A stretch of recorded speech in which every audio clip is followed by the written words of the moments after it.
अस्सलाम वालेकुम दोस्तों, कहिड़ा हाल आहिनि? ठीकु आहियो? छा चङा भला?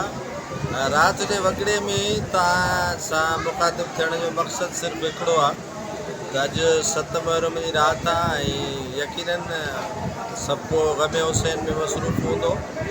बसि सियासी जेका हवा आहे उहा बि ॾाढी तब्दील थी चुकी अथव। सियासी हवा एतिरो रुख़ चेंज थियो आहे जो नवाज़ शरीफ़ इलाज जे बहाने लंडन वञे पियो ऐं लंडन में हू केतिरो अर्सो रहंदो, केतिरो इलाज कराईंदो, का ख़बर न आहे। ऐं शहबाज़ शरीफ़ ते इस्तीफ़ा लाइ दबाव वधी वियो आहे। शहबाज़ शरीफ़ खां इस्तीफ़ा या वरिती वेंदी या हू पाण ॾींदो या असेंबली तहलील कंदो। बहरहाल इन्हनि ॿिन्ही मां कुझु न कुझु थींदो। अडियाला जेल ते बि अॼु वधि खां वधि रश हुई ऐं इमरान ख़ान जे आज़ादी वारो जेको मामिलो हुयो उहो न जुड़ी सघियो ऐं उनखे 3 खां 4 या के ॿुधाइनि था त 6-9 केसनि में उनजी गिरफ़्तारी शो कई वई आहे इमरान ख़ान जी। ऐं उनखे नेब जो जेको आहे सो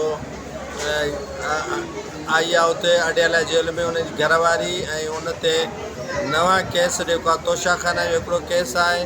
उनखां पोइ 9 मई जा जेके वाक़ियात आहिनि उहे उनजे मथां केस जोड़िया विया आहिनि। त इमरान ख़ान जी जेका आज़ादी आहे उहा फ़िलहालु पेंडिंग हली वई आहे ऐं ॾिसिजे त उनजी हेयरिंग या कॾहिं थी थिए ऐं आज़ादी कॾहिं थो माणे। बहरहाल हुकूमती इतिहाद में वॾे पैमाने ते जेको आहे उहो घोटालो पइजी वियो आहे ऐं नवाज़ शरीफ़ नाराज़ थी मुल्क छॾियो पियो वञे ऐं इहो ई बहानो कयो पियो वञे त उहो इलाज लाइ वञे थो, इलाज लाइ कोन थो वञे।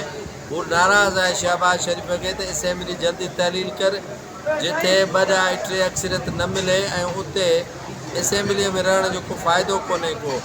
सो हवाऊं जेके सियासी हवाऊं आहिनि उहे तब्दील थियण वञनि पियूं। सियासी हवाऊं इलाही अक्सर तब्दील थी चुकियूं आहिनि ऐं सियासी हवाऊं भुलियूं आहिनि जेके तब्दील थियण वञनि पियूं। ख़ासि तौर ते नून लीग जेका आहे उहा ॾाढी परेशान आहे। पीपुल्स पार्टी जी मौजूं आहिनि, पीपुल्स पार्टी जी ईद आहे। परेशान नवाज़ शरीफ़ आहे, परेशान नवाज़ शरीफ़ जी धीउ आहे, परेशान जेको आहे सो नून लीग अक्सर आहे। तव्हां ॾिठो हूंदो त मख़सूस सीटुनि में बि नून लीग जो अक्सर MNA जेको आहे पंहिंजूं सीटूं विञाए चुकियूं आहिनि ऐं PTI जेको आहे सो मौजूनि में आहे। अॼु हुनखे ख़ुशख़बरी मिली PTI खे, कल्ह हुननि खे ख़ुशख़बरी मिली त ख़ुशख़बरी मथां ख़ुशख़बरी मिले थी ऐं परेशानियूं नून लीग जे में इज़ाफ़ो थिए पियो।